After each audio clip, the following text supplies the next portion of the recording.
오늘 길을 걷다가 문득 이런 생각이 들었어요. 왜 어떤 사람들은 똑같은 어려움을 만나도 계속 앞으로 나아가는 걸까요? 그들에게는 특별한 비밀이 있었습니다. 바로 말의 힘이었어요. 세상에는 두 종류의 사람이 있습니다. 첫 번째는 그럴 수밖에 없어서라고 말하는 사람들이에요. 집안이 가난해서 공부를 못했어. 나이가 많아서 새로운 걸 시작할 수 없어. 재능이 없어서 포기할 수밖에 없어라고 말하죠. 반면 두 번째는 그럼에도 불구하고라고 말하는 사람들입니다. 집안이 가난했지만 그럼에도 불구하고 공부했어.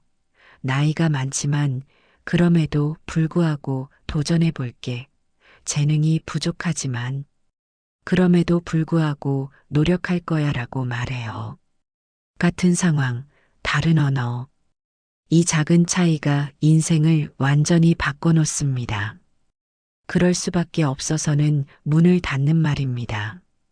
변명의 완성형이고 가능성을 차단하는 마침표이며 나를 피해자로 만드는 주문이에요.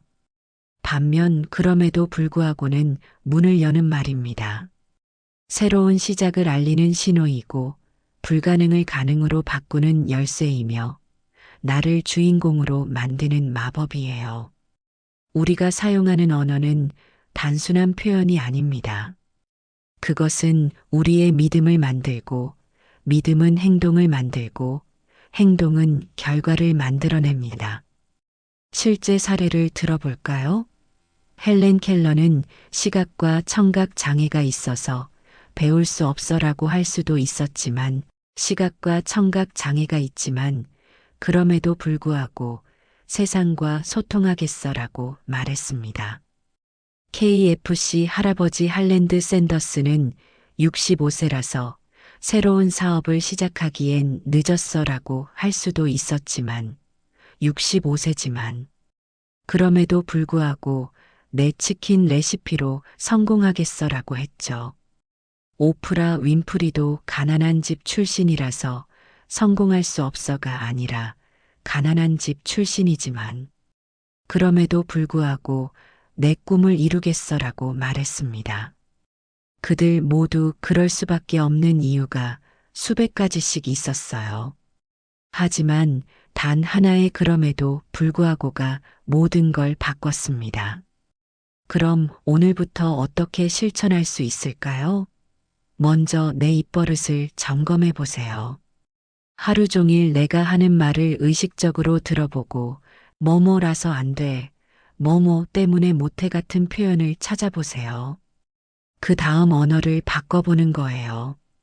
시간이 없어서 못해를 시간이 부족하지만 그럼에도 불구하고 방법을 찾아볼게로 돈이 없어서 안 돼를 돈이 부족하지만 그럼에도 불구하고 시작해 볼게로 경험이 없어서 무리야를 경험이 부족하지만 그럼에도 불구하고 배워볼게로 바꿔보는 거죠.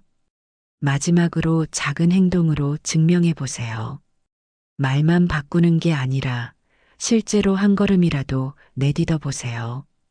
그 작은 행동이 새로운 가능성을 보여줄 거예요.